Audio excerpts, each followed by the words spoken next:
ये आपकी रीडिंग आज के लिए। आपके कार्ड्स हैं 10 of cups and 3 of swords.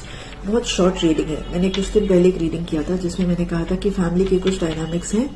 Family की एक ऐसी स्थिति है जो आपके काम करने पर असर डाल रही है या आपके काम करने के तरीके पर असर डाल रही है। वो सिचुएशन अभी भी वैसी ही है। कुछ इतना उसमें शांति या आगे बढ़ के कोई रेजोल्यूशन या उसका सुलझाना नहीं हुआ है। इसमें एक चीज आपको देखनी है, जब भी ये सिचुएशन आती है और ये सिचुएशन जो घर की सिचुएशन आपके काम करने के तरीके पे असर डाल रही है, ये टिपिकली बातचीत करने का तरीका है।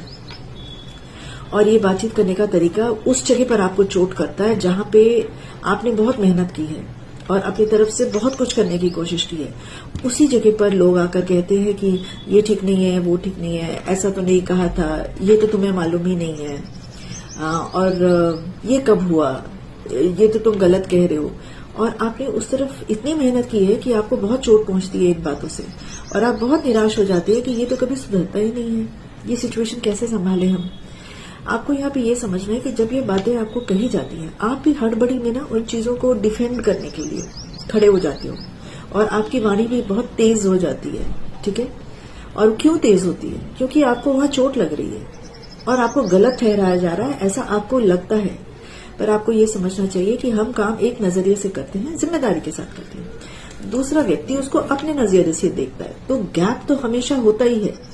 तो अगर वहां पे गैप है, उसका मतलब ये नहीं होता है कि हमने वहां काम गलत किया है। यहाँ पे समझने की जरूरत है कि हर व्यक्ति के देखने का नजरिया अलग होता है। तो आप उसको जल्दी से आर्ग्यू करके, आपकी भी वाणी तेज हो जाती है, आप 10 चीजें करते हो, या आप गुस्से में और एक्स्ट्रा काम अपना बढ़ा लेते हो क्योंकि आपको उस चीज से गुस्सा है। तो उस गुस्से को मिटाने के लिए आप और 10 काम पकड़ लेते हो, फिर आप बहुत टायर्ड हो जाते हो, रात को नींद नहीं आती है आपको ठीक से। पर ऐसे नहीं करना है। वो गैप का मतलब ये नहीं कि आपने गलती की है, उस गैप का मतलब ये है कि दूसरों के देखने का नजरिया अलग है। तो आपको उन कहानियों में जो दूसरे आपके ऊपर डाल रहे हैं, आपको क्यों उसमें बंधना है? आप अपने काम पे जिम्मेदारी से ध्यान दीजिए और स्थिति एकदम स्टेबल हो जाएगी। आपको घबराने की जरूरत नहीं है। भगवद गीता से आपके लिए, जो पुरुष अव्यभिचारी भक्ति योग के द्वारा मुझे निरंतर भजता है, वह भी इन 3 गुणों को भली भांति लांघ कर सच्चिदानंद घन ब्रह्म को प्राप्त होने के लिए योग्य बन जाता है।